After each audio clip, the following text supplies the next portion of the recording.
தக்கார் குரல் நேயர்களுக்கு வணக்கம். இன்னைக்கு பரந்தூர் விமான நிலையம் பல சர்ச்சைகள் எழும்பியிருக்கு. இந்த சூழல்ல உவகை ஆராய்ச்சி நிறுவனத்தினுடைய இயக்குனர் மிதுபாலா நம்மளோட இணைந்திருக்கின்றார். வணக்கம் மேடம். வணக்கம் மேடம். இந்த பரந்தூர் விமான நிலையத்துல பல சர்ச்சைகள் எழுந்திருக்கு. நீங்க உங்களுடைய ஆராய்ச்சி நிறுவனத்தின் சார்பில் என்ன சொல்ல வரீங்க? மக்களுக்கு இது சாதகமா பாதகமா? மக்களுக்கு சாதகமாக பாதகமாங்கிறத விட முதல்ல இதை ஒரு அறிவியல் பூர்வமாக இவ்வளோ பெரிய ஒரு கட்டமைப்பை ஒரு அரசாங்கம் நிறுவும் போது அதில் உள்ள அறிவியல் பூர்வமான விஷயங்களை நம்ம பார்க்கணும் அப்படிங்கிறது தான் எங்களுடைய கோரிக்கை. இப்போ இந்த விமான நிலையத்துக்காக தேர்ந்தெடுக்கப்பட்டிருக்கக்கூடிய இந்த பரந்தூர் இடம் ஒரு 13 கிராமங்களை உள்ளடக்கிய இடம்.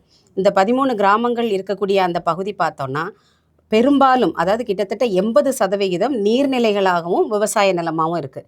ஏன்னா இந்த மாதிரிலாம் எல்லா இடத்துலையும் இப்படி தண்ணியும் விவசாயம் நடக்கிறதுக்கான சூழல்கள் இருக்காது. எத்தனையோ நாடுகளில் விவசாயத்துக்கே உகந்த சூழ்நிலைகள் இல்லாத ஒரு காலகட்டங்களில் இருக்குது. அப்படி இருக்கும்போது இந்த மாதிரி இடங்கள் அமைவது ரொம்ப கஷ்டம். அப்போ இதில் அவங்க தேர்ந்தெடுக்கப்பட்டிருக்கிற அந்த இடத்துல கிட்டத்தட்ட 26% நீர்நிலைகள் இருக்குது. ஆனால் அவங்க டிட்கோ தான் இதோட இம்ப்ளிமெண்டிங் ஏஜென்சி. அப்போ அந்த டிட்கோ ஒரு ஒரு ஒரு ஆய்வு அறிக்கை அவங்க ப்ரீ ஃபீசிபிலிட்டி ரிப்போர்ட்னு சொல்லுவாங்க. இந்த இடத்துல இந்த கட்டமைப்பு வரலாமா அப்படிங்கிறதுக்கான ஒரு சாத்தியக்கூறுகளை ஆய்வு செய்து அவங்க ஒரு அறிக்கை கொடுப்பாங்க.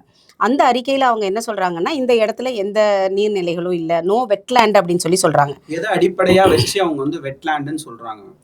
பொதுவாக வெட்லேண்ட் அப்படின்னாக்கா இயற்கையாக வரக்கூடிய வெட்லேண்ட் ஒன்று இருக்குது, மனிதர்கள் உருவாக்குறது ஒன்று இருக்குது. அப்போ இயற்கையாக அப்படின்னா ஒரு பள்ளங்கள் கிடக்கிற இடத்துல காலப்போக்கில் இந்த பள்ளிக்கரணையெல்லாம் இயற்கையாக அமைந்த வெட்லேண்ட்ஸு. இதே குளங்கள் எல்லாம் பல ஆண்டுகளுக்கு 100 ஆண்டுகளுக்கு முன்னாடி மனிதர்கள் உருவாக்குன குளங்கள், ஏரிகள், நீர்நிலைகள் எல்லாம் அந்த மாதிரி நம் மனிதர்கள் உருவாக்குனது. பட் மனிதர்கள் உருவாக்குனாலும் அதே மாதிரி ஒரு 3 போகம் விளையக்கூடிய நெல் விளையக்கூடிய இடத்துல 365 நாளும் அந்த இடத்துல தண்ணி நிற்கும். அப்போ அதுவுமே வெட்லேண்டு தான். ஸோ அந்த மாதிரி அவங்க அதை கிளாஸிஃபை பண்ணுறாங்களா என்னன்றது தெரியல. பட் அதில் நீர்நிலைகள் இருக்கக்கூடிய இடம் 26.5% அதில் நீர்நிலைகள் இருக்குது. இல்லை, உங்கள் ரிசர்ச்சில் இது என்ன மாதிரியான நீர்நிலையாக இருக்குது? இந்த நீர்நிலையினால் வரக்கூடிய பாதிப்புகள் என்ன? இப்போது இவங்க தேர்ந்தெடுக்கக்கூடிய அந்த 5300 ஏக்கர் நிலப்பரப்பு இருக்கு இல்லையா, அந்த நிலப்பரப்பில் இருக்கக்கூடிய நீர்நிலைகளில் அவங்க டிட்கோ ரிப்போர்ட்டில் என்ன சொல்கிறாங்க அப்படின்னா, வெறும் ஒரே ஒரு ஏரி தான் இருக்குது, நெல்வாய் ஏரின்னு ஒரு ஏரி இருக்குது. அந்த ஏரியை நாங்கள் தக்க வச்சுப்போம், வச்சுட்டு அதை ஆழப்படுத்தி அதை நல்லா பெருசுப்படுத்தி இந்த பரந்தூர் விமான நிலையத்துக்காக தேர்ந்தெடுக்கப்பட்ட இடத்துல உள்ள தண்ணி எல்லாத்தையும் அங்கே கொண்டு போய் நாங்கள் ஸ்டோர் பண்ணுவோம் அப்படின்ற மாதிரி குறிப்பிட்டிருக்கிறாங்க. ஆனால் அந்த பரந்தூர் விமான நிலையத்துக்கு தேர்ந்தெடுக்கப்பட்ட அந்த இடத்துல இவங்க அவங்க சொல்லியிருக்கக்கூடிய நீர்நிலைகள், மொத்த நீர்நிலைகளில் வெறும் 20% பரப்பளவு தான் சொல்லியிருக்கிறாங்க. மீதி நீர்நிலைகள் இன்னும் 80% நீர்நிலைகள் அங்கே இருக்குது, பரப்பளவில் இருக்குது. அப்போ அந்த தண்ணி எல்லாம் இங்கே கொண்டு சேர்க்க முடியுமா அப்படின்னா அது எவ்வளவு சேர்க்க முடியும், அந்த தண்ணி எங்கே வரும் அப்படின்னா அதுக்கான ஆய்வுகள் இன்னும் அவங்க அந்த ரிப்போர்ட்டில் கொடுக்கல. வேறு ஏதாவது ரிப்போர்ட்டுகள் பண்ணியிருக்கிறாங்களா, அதோட அறிக்கைகள் இருக்காங்கிறது நமக்கு பப்ளிக் டொமைனில் இல்லாததுனால நம்ம அவைலபிளாக இருக்கிற அந்த டாக்குமெண்ட்டை வச்சு தான் நம்ம இப்போ பேசுகிறோம். இப்போ அவங்க அந்த ரிப்போர்ட்டில் என்ன சொல்லியிருக்கிறாங்கன்னா, இந்த விமான நிலையம் அமைவதற்காக தேர்ந்தெடுக்கப்பட்ட அந்த இடம் லோவர் பாலார் பேசினில் இருக்குன்றாங்க. லோவர் பாலார் பேசின்னு வரும்போது அது கடலை நோக்கி அது வரும்போது அது நகர்ப்புறங்கள் இருக்காது, கிராமப்புறமான இடங்களில் தான் அது கடலில் கிடக்குது.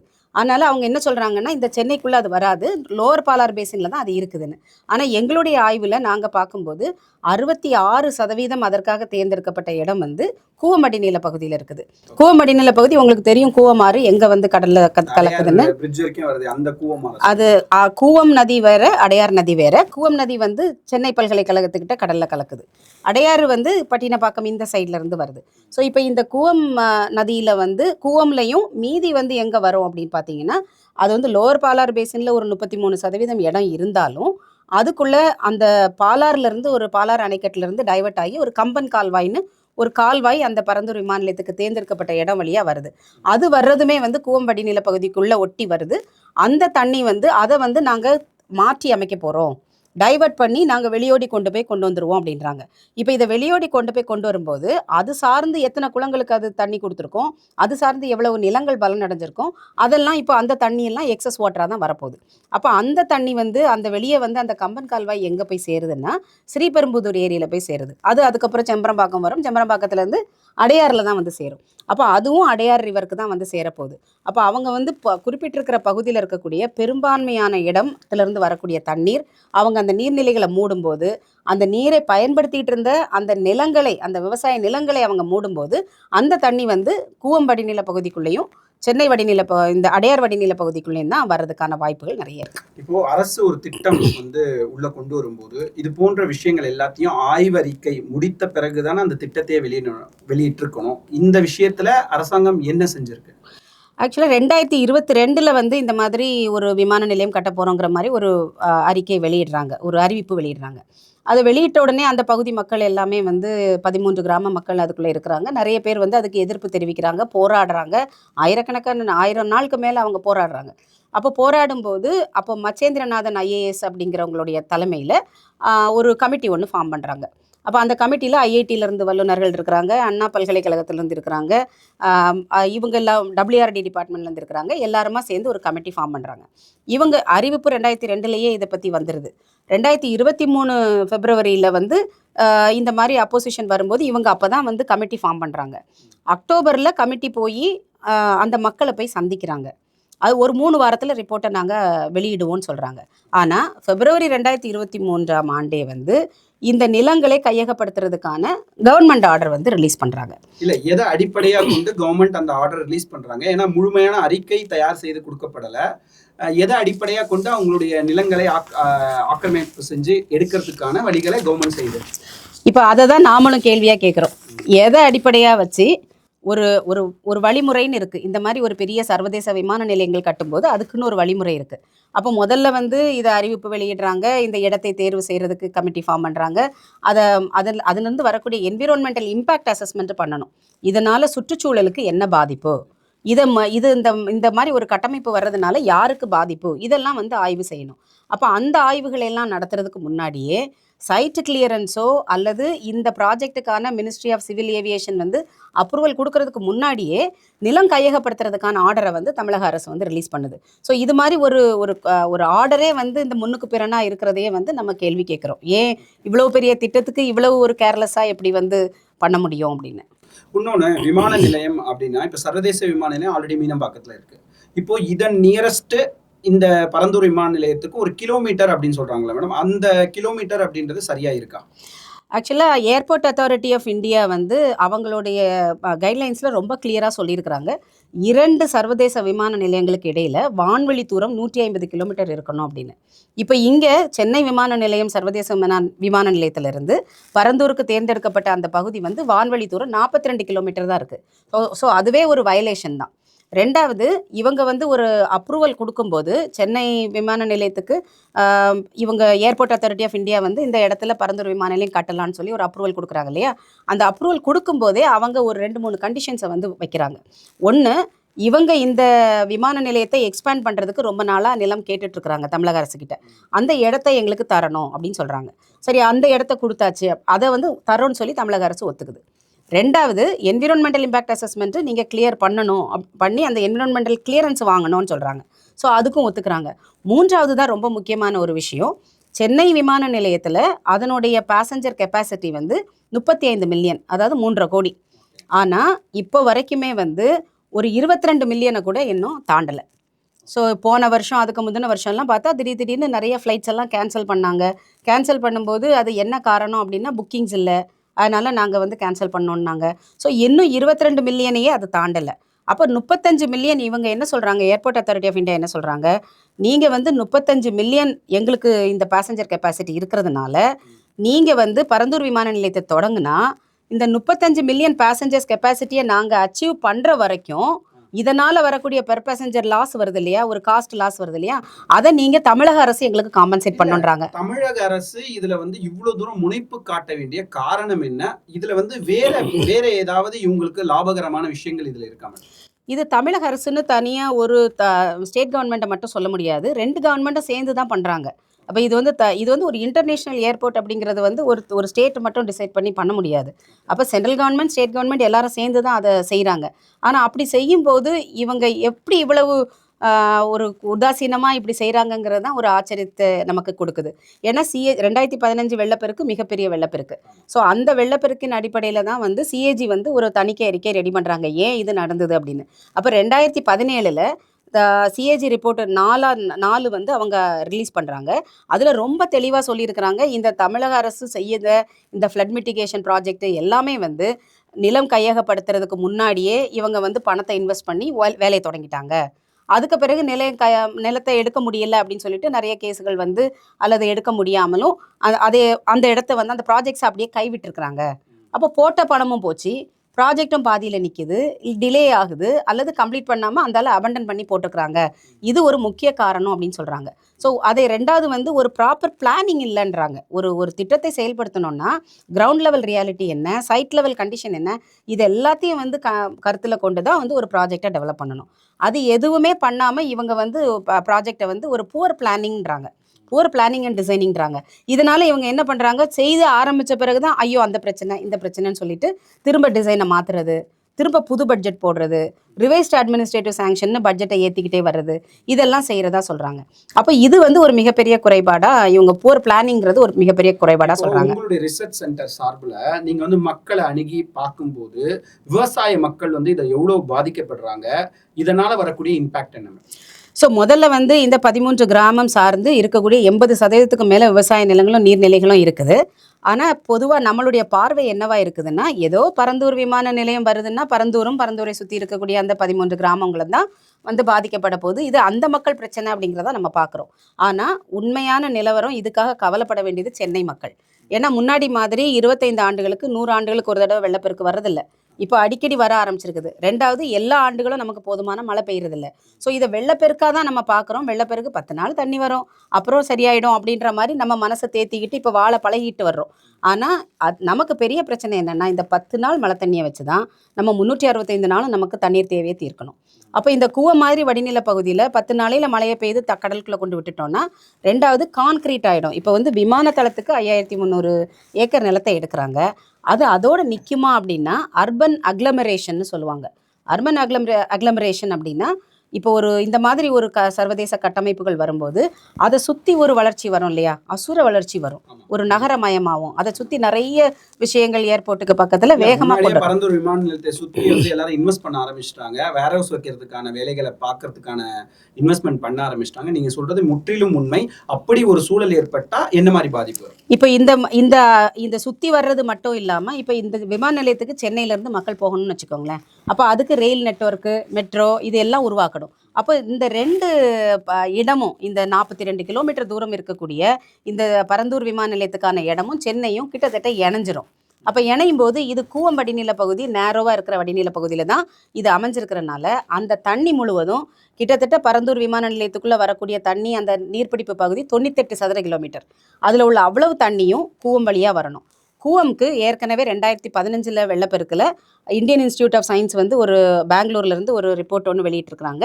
அந்த சென்னையில் அந்த 2015 மட்டும் கூவமில் 1 லட்சம் கன அடி தண்ணி வந்து பாஸ் ஆகிருக்கு. ஆனால் அதில் எவ்வளவு அந்த ஆறு வந்து கொண்டு போக முடியும்னா வெறும் 35,000 கன அடி தான். அதுக்கு மேலே ஃப்ளட்டு வந்து 65,000 கன அடி தண்ணி எக்ஸ்ட்ரா வந்திருக்குது. அதே மாதிரி அடையாறு வடிநில பகுதியில் பார்த்தீங்கன்னா 1,26,000 கன அடி தண்ணி வந்திருக்குது. எல்லாரும் என்னென்னா, செம்பரம்பாக்கம் ஏரியை வந்து ஒரு அவசர கட்டத்தில் திறந்து விட்டாங்க, அதனால தான் சென்னைக்கு தண்ணி வந்தது. அது உண்மை கிடையாது. அந்த ரிப்போர்ட்டில் என்ன சொல்கிறாங்கன்னா, வெறும் 20,000 கன அடி தண்ணி மட்டும்தான் செம்பரம்பாக்கத்தில் திறந்து விட்டுறதா சொல்கிறாங்க. மீதி 1,06,000 தண்ணி மேலேருந்து அப்ஸ்ட்ரீம்லேருந்து வந்த தண்ணி. அப்போது இந்த 2 அடையாறு ஆறினுடைய கொள்ளளவு பார்த்தோம் அப்படின்னா, அது கடத்தும் திறன் வந்து 72,000 கன அடி. அப்போ இது 1,06,000 கன அடிக்கு மேலே, 1,26,000 கன அடிக்கு மேலே தண்ணி போயிருக்கு. அப்போ இந்த பரந்தூர் விமான நிலையம், அது சார்ந்த நகர்ப்புறமயமாதல், அதுக்கப்புறம் இங்கேருந்து ரோடு கனெக்டிவிட்டி வரும்போது இந்த 2 நகரமும் இணையிறது, இதெல்லாம் வரும்போது இந்த 33 நீர்நிலை மட்டும் இல்லை, அதை சார்ந்து இருக்கக்கூடிய இன்னும் நிறைய நிலங்களை வந்து நகர்ப்புறமாகும்போது கொஞ்சம் கொஞ்சமாக மாறிக்கிட்டே தான் வரும். அப்போ இந்த தண்ணி முழுவதும் இங்கே தான் கிட்டத்தட்ட இந்த பரந்தூர் விமான நிலையம் இதை மட்டுமே நாங்கள் எஸ்டிமேட் பண்ணி பார்க்கும்போது 10,000 12,000 கியூசெக்ஸ் தண்ணி வந்து அதிகமாக இதுக்குள்ளே வரும் அப்படின்றாங்க. அப்போ கவலைப்பட வேண்டியது பரந்தூர் மக்கள் கிடையாது, சென்னை மக்களுக்கு தான் பாதிப்பு வந்து இன்னும் நாம அதிகப்படுத்துறோம் இதன் மூலமா. இது வந்து மத்திய அரசும் மாநில அரசும் அவங்களுடைய ஆய்வுல இதை மறைக்கக்கூடிய காரணம் என்ன? இவங்களுக்கு மறைக்கிறதுனால என்ன லாபம்? இப்போ ப்ரீ ஃபீசிபிலிட்டி ரிப்போர்ட் கிட்டத்தட்ட 92 லட்சம் ரூபாய் கொடுத்துருக்குறாங்க இந்த ரிப்போர்ட்டை தயார் பண்ணுறதுக்கு. அதில் ஒரு ஹெட்டிங் ஒன்று இருக்குது, இந்த மாதிரி லேண்ட் யூஸ்ன்னு. லேண்ட் யூஸுன்றது பரந்தூர் விமான நிலையம் இருக்கக்கூடிய பகுதியோட லேண்ட் யூஸை சொல்லணும். அவங்க சம்மந்தம் இல்லாமல் தமிழ்நாட்டில் இவ்வளவு அக்ரி லேண்ட் இருக்குது, தமிழ்நாட்டில் விவசாயம் குறைந்து கொண்டே வருகிறது, தமிழ்நாட்டில் இந்த மாதிரி மக்கள் என்னென்னமோ ஒரு டைட்டில் வேறையாக இருக்குது, உள்ள வேறையாக இருக்குது. ரெண்டாவது பார்த்தீங்கன்னா நோ வெட்லேண்டுன்னு சொல்லி நோ நேச்சுரல் வெட்லேண்டுன்னு ஒரு டிக்ளரேஷன் கொடுக்குறாங்க. அதே மாதிரி லோவர் பாலார் பேசினில் இருக்குதுன்னு சம்மந்தம் இல்லாமல் ஒரு விஷயத்த சொல்கிறாங்க. அதாவது என்ன நமக்கே ஒரு ஆச்சரியமாக இருக்குது. தமிழர்கள்லாம் நீர் மேலாண்மையில், இந்த விஞ்ஞானத்தில் எல்லாத்துலேயும் நம்ம சிறந்து விளங்கணும்னு சொல்கிறோம். ஆனால் இன்றைக்கி எப்படி இப்படி வந்து எல்லாத்துலேயும் ஓவர்லுக் பண்ணி இப்படி ஒரு தரம் இல்லாமல் செய்கிறத பார்க்கும்போது நமக்கு பயமாகவும் இருக்குது. இது வந்து மத்திய அரசு மாநில அரசுன்னு இல்லை, 2 அரசுகளுமே இது எத்தனை கை தாண்டி எத்தனை வல்லுநர்கள் தாண்டி போயிருக்கோம். அது எப்படி இவ்வளவு ஓவர்லுக் பண்ணி இப்படி ஒரு சுலபமாக இதை செய்வாங்க அப்படிங்கிறது. முன்னாடியே வந்து பார்த்தீங்கன்னா வல்லுநர்கள் அப்படின்றதே வந்து இந்த மாதிரியான பிரச்சனைகள் வரும்போது அந்த வல்லுநர்கள் தான் வந்து கடவுளுக்கு சமமாக வந்து அந்த மக்கள் நம்புறாங்கன்னு வச்சுக்கோங்களேன். இப்போ இந்த வல்லுநர்களே சேர்ந்து இந்த மாதிரியான ஒரு விஷயங்கள் பண்ணும்போது உண்மையான வல்லுநர்கள் இப்போ நம்ம எங்க போய் தேடுறது?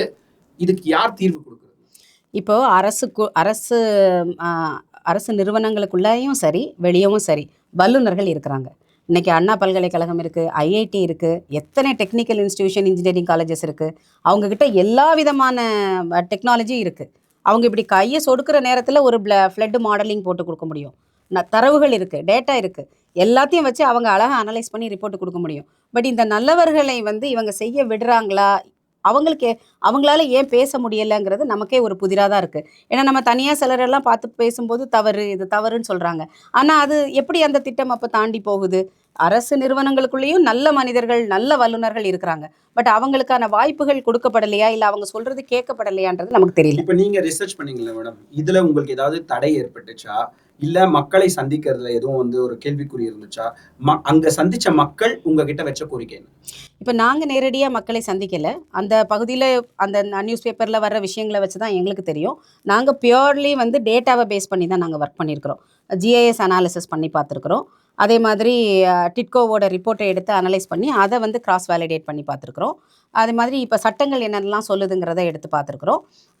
இது தவிர வந்து சிஏஜியோட ரிப்போர்ட்டில் என்ன சொல்லியிருக்கிறாங்க, அது இது அலைன் ஆகுதான்னு பார்த்துருக்குறோம். எஸ்டிஜி சஸ்டைனபிள் டெவலப்மெண்ட் கோல்ஸை எடுத்து அது கூட இது அலைன் ஆகுதான்னு பார்த்துருக்குறோம். அதனால் நாங்கள் நேரடியாக மக்களை நாங்கள் சந்திக்கல. பட் எங்களோட நிறைய நிறுவனங்கள், எங்களோட ஒர்க் பண்ணுற நிறுவனங்கள் நிறைய பேர் போய் சந்திச்சிருக்கிறாங்க. அவங்க எதிர்த்துக்கிட்டு தான் இருக்கிறாங்க. பட் அவங்க எதிர்க்கிறது வந்து எங்களுக்கு ஒரு ஆச்சரியமான விஷயம் என்னென்னா, அவங்கள விட பாதிப்பு யாருக்கு அதிகமோ அந்த சென்னை மக்கள் தான் எதிர்க்கணும். பட் அது ஏனோ இன்னும் பேசப்படாமல் இருக்குது. இப்போ உங்களுடைய அறிக்கையின்படி அங்கே பரந்தூர் விமான நிலையம் சரியா தவறா, அதாவது அதை கொண்டு வந்தால் எந்த மாதிரியான பாதகங்கள்லாம் ஏற்படும், சாதகங்கள் இருக்குமா? இப்போ நாங்கள் வந்து விமான நிலையம் இந்த இடத்துல வருது அப்படின்னு அந்த சப்ஜெக்டை பற்றி பேசினாலே நிறைய பேர் என்ன சொல்கிறாங்க, ஈவன் படித்தவங்க கூட வளர்ச்சிக்கு எதிராக பேசுகிறீங்க, வளர்ச்சி வேண்டாமா, விமான நிலையம் வந்து நமக்கு வளர்ச்சிக்கு கட்டாயம் தேவை, அது இன்னைக்கு தேவைக்கு இல்லை, ஃப்யூச்சர் தேவைக்கு அப்படின்ற மாதிரிலாம் சொல்கிறாங்க. ஆக்சுவலாக இது வந்து 2029ஆம் ஆண்டுலேருந்து தொடங்கி 2052ஆம் ஆண்டில் தான் அது முடியும். 110 கோடி பேர் வந்து பேசஞ்சர் கெப்பாசிட்டி இருக்கிற அளவுக்கு கட்டுறாங்க. ஸோ 2052 தான் இது முடியும். ஃப்யூச்சருக்கு தான், உண்மைதான். ஆனால் என்னென்னா, எப்போவுமே ஏர்போர்ட் வந்து ஒரு லக்ஸுரி தான். பெருவாரியான 99% மக்கள் எங்கே ட்ராவல் பண்ணுறாங்க, பஸ்ஸில், ட்ரெயினில். ஸோ இவங்களுக்கான அடிப்படை தேவைகள் வந்து இன்னும் நிவர்த்தி பண்ண வேண்டிய விஷயம் நிறைய இருக்குது. அப்போ அதை நிவர்த்தி பண்ணுறதுக்கு முன்னாடி ஒரு லக்ஸுரிக்கு நம்ம போக முடியாது. ரெண்டாவது, இன்றைக்கி இருக்கக்கூடிய விமான நிலையத்தையுமே நாங்கள் வளர்ச்சிக்கு எதிரானவங்க இல்லை, வளர்ச்சி வேணும், கட்டாயம் வேணும்னு ஆசைப்படுறவங்க. ஸோ அப்போ இன்றைக்கி இருக்கிற விமான நிலையத்திலேயே நமக்கு என்ன கேட்குறோம், தரமாக கொடுங்க, அது ஒரு நிலையான வளர்ச்சியாக இருக்கட்டும், நிரந்தர தீர்வாக இருக்கட்டும். இது வந்து இந்த மாதிரி ஒரு தரமற்ற, அதோட எஃபிஷியன்சியை கூட்டுங்க. இன்றைக்கி எத்தனை இன்டர்நேஷ்னல் விமானங்கள் வந்து இங்கே நமக்கு சென்னையில் வருது. நிறைய கம்ப்ளைண்ட்ஸ் இல்லாததுனால நிறைய பேர் நமக்கு இந்தியாவுக்கு பறக்க விரும்புறதில்ல, தமிழ்நாட்டுக்கு வர விரும்புறதில்ல.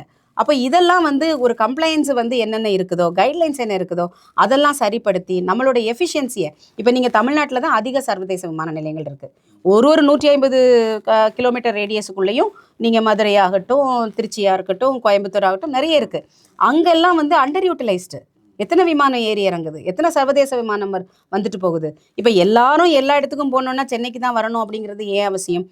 இருக்கிற இன்ஃப்ராஸ்ட்ரக்சர் அவ்வளோத்தையும் முதல்ல தரமானதாகவும் எஃபிஷியன்சியும் கூட்டி அதை முதல்ல முழு கொள்ளளவுக்கு கொண்டு வரணும். முழு கொள்ளளவுக்கு கொண்டு வரதுக்கு தான் முதல் இன்வெஸ்ட்மெண்ட் இருக்கணும்.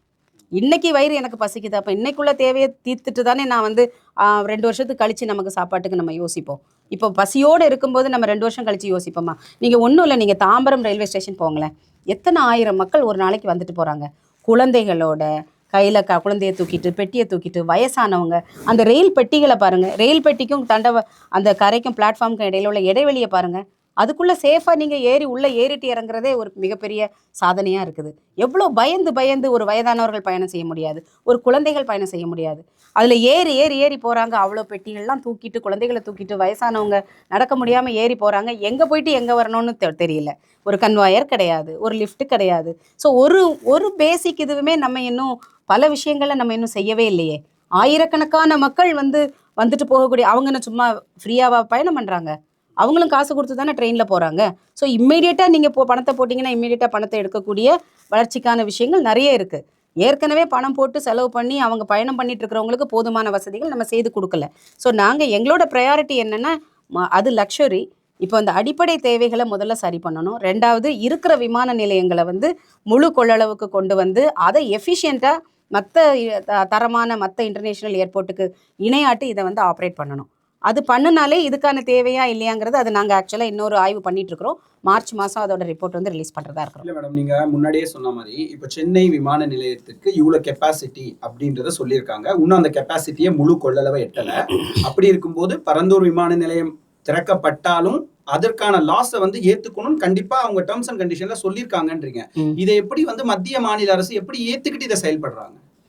அந்த கேள்வியை தான் நாங்களும் கேட்குறோம். ஏன்னா இப்போ ஒரு காம்பன்சேஷன் கொடுக்குறாங்கன்னு வச்சுக்கோங்களேன். இப்போ கண்டிப்பாக இவங்க பரந்தூர் விமான நிலையம் ஆப்ரேட் ஆக ஆரம்பிச்சிருச்சு 2029 இல்லை 2032 அவங்க ஆப்ரேட் பண்ண ஆரம்பிச்சிட்டாங்கன்னா, அதுக்குள்ளே இப்போ வெளிநாடுகளுக்கு எதுக்காக போவாங்க? கல்விக்கு போவாங்க, வேலை வாய்ப்புக்கு போவாங்க, மருத்துவத்துக்கு போவாங்க, டூரிசம் போவாங்க, அல்லது பிஸ்னஸ் போவாங்க. இந்த 5 காரணங்கள் தான் மெஜாரிட்டி இருக்கும். இப்போ இன்றைக்கி சென்னை விமான நிலையத்திலேருந்து போகக்கூடிய விமானங்கள் 75% மேலே டொமஸ்டிக் தான் போகுது. குறைந்த அளவு தான் இன்டர்நேஷ்னல் போகுது. அடிக்கடி விமானங்களை கேன்சலும் பண்ணுறாங்க. அப்போ இப்போ இதில் எவ்வளவு சீக்கிரம் நாம் கல்விக்காகவோ, மருத்துவத்துக்காகவோ, டூரிசம்காகவோ, பிஸ்னஸ்க்காகவோ எந்த சதவிகிதத்தில் நாம் மக்கள் விமானத்தை தாண்டி விமானத்தில் போய் வேறு நாடுகளுக்கு போவாங்க, அது எவ்வளோ குயிக்காக அந்த வளர்ச்சி இருக்கும் அப்படிங்கிறது நமக்கு தெரியல. 10 கோடி மக்கள் டெய்லி அங்கே வருஷத்துக்கு பயணமாக பண்ண போகிறாங்க. ஸோ அது நமக்கு நம்மளுடைய நாடு தரமானதாகவும் நல்ல எல்லா வசதிகளையும் கொடுத்தாங்க அப்படின்னாவே நம்ம மக்கள் ரொம்ப வெளிநாடுகளுக்கு போக விரும்ப மாட்டாங்க. எல்லாரும் தன் ஊரில் வாழ்கிறதுக்கு தான் விரும்புவாங்க. ஸோ அப்படி நமக்கு அந்த வகையில் ஒரு சஸ்டைனபிள் டெவலப்மெண்ட் கோல்ஸை அடிப்படையாக வச்சு நல்ல கல்வி, நல்ல மருத்துவம், வேலை வாய்ப்புகள் இதெல்லாம் நம்ம இங்கே வளர்க்க ஆக்சுவலாக ஃப்ளைட்டில் போகிறதுக்கான வாய்ப்புகளே குறையும். இன்றைக்கி எந்த பொருள்னாலும் உணவு உற்பத்தி கூட இன்றைக்கி உணவை கூட வெளிநாடுகள்லேருந்து இறக்குமதி பண்ணுறாங்க. நாம் ஏற்றுமதி பண்ணலாம், அப்போ நமக்கு பொருளாதாரம் கூடும். அங்கேருந்து சாப்பாடை வாங்கி நம்ம சாப்பிட்டோம்னா நம்ம இருக்கிற விவசாய நிலத்தெல்லாம் இந்த மாதிரி தொடர்ந்து அழிச்சுக்கிட்டோ இல்லை அந்த விவசாய நிலத்தில் பரந்தூர் விமான நிலையத்தை கொண்டு போய் வச்சாங்க அப்படின்னா நம்ம ஏற்றுமதி இல்லை இறக்குமதி எல்லாமே வரதான் மேடம், வரதான் செய்யும். கண்டிப்பாக பிரச்சனைகள் நீண்ட நெடுங்காலமாக போயிட்டு இருக்கு. இப்போ இந்த பரந்தூர் விமான நிலையத்தை பொறுத்தளவு நீங்க பண்ண ரிசர்ச் ஃபைனலா என்ன சொல்லுது மேடம்? இப்போ இந்த தேர்ந்தெடுக்கப்பட்ட இடம் அவங்க ரிப்போர்ட்டில் சொல்லியிருக்கிறபடி லோவர் பாலார் பேசினில் இல்லை. அதனால் கண்டிப்பாக இது சென்னைக்கு பாதிப்பை ஏற்படுத்த போகுது. ஆனால் அதுக்கான ஆய்வுகளை உடனடியாக அவங்க எடுத்து பண்ணணும். 2வது 150 கிலோமீட்டருக்குள்ளே வரக்கூடாதுன்னு சொல்லியிருக்கிறாங்க. அந்த வயலேஷனை வச்சுட்டு அவங்க பண்ணக்கூடாது. 3வது நீர்நிலைகளை பொறுத்த மட்டும் இந்த சட்டங்கள் என்ன சொல்லுது, கான்ஸ்டியூஷன் என்ன சொல்லுது அப்படின்னா, தமிழக அரசு ஆர் எனி மாநில அரசு அவங்க கஸ்டோடியன்ஸ் தான், அவங்க பாதுகாவலர்கள், அவங்க ஓனர்ஸ் கிடையாது. அவங்க அந்த நீர்நிலைகளை பாதுகாத்து பராமரித்து அவங்க அடுத்த தலைமுறைக்கு கடத்துறதுக்கான கடமை மட்டும்தான் இவங்களுக்கு இருக்கே ஒழிய அவங்க எடுத்து அவங்க அதை மூடுறதுக்கோ அவங்க எல்லாரும் என்ன நினைக்கிறாங்க, கவர்மெண்ட் ப்ராஜெக்ட்டு கவர்மெண்ட் எடுக்கலாம், கவர்மெண்ட் மூடலாம், கவர்மெண்ட்டுக்கு ஒன்றும் அது அவங்க ஓனர்ஸ் கிடையாது. அதுக்கு இது மக்கள் சொத்து. அந்த மக்கள் சொத்தை பராமரிக்கிற உரிமை தான் அவங்களுக்கு இருக்குன்னு கான்ஸ்டியூஷன் சொல்லுது. 2வது இப்போது எல் கிருஷ்ணன் வர்சஸ் இது ஹைகோர்ட்டில் கவர்மெண்ட் ஆஃப் தமிழ்நாடு போட்ட கேஸில் அவங்க கிளியராக சொல்லியிருக்கிறாங்க, நீங்கள் வளர்ச்சி திட்டங்கள்ங்கிறதுக்காக நிலங்களை கையகப்படுத்தும் போது நீர்நிலைகள் உள்ளே வந்தால் அதை மூடக்கூடாதுங்கிற ஜட்ஜ்மெண்ட் இருக்குது. ஸோ அப்போ இந்த கவர்மெண்ட் முதல்ல இந்த லீகல் அண்ட் கான்ஸ்டியூஷன் கம்ப்ளைண்ட்ஸை அவங்க அதை உறுதிப்படுத்தணும். அதை தாண்டி அவங்க வந்து செய்யக்கூடாது அப்படின்னு நாங்கள் நினைக்கிறோம். ஆனாலும் முதல்ல ஒரு அறிவியல் பூர்வமாக சிஸ்டமேட்டிக்காக இந்த மாதிரி ஒரு லார்ஜ் லெவல் ப்ராஜெக்ட் நடக்கும்போது அதை ரொம்ப ஒரு டேட்டா ட்ரிவனாக பண்ணணும் அப்படிங்கிறது எங்களோட ரெக்கமெண்டேஷன்.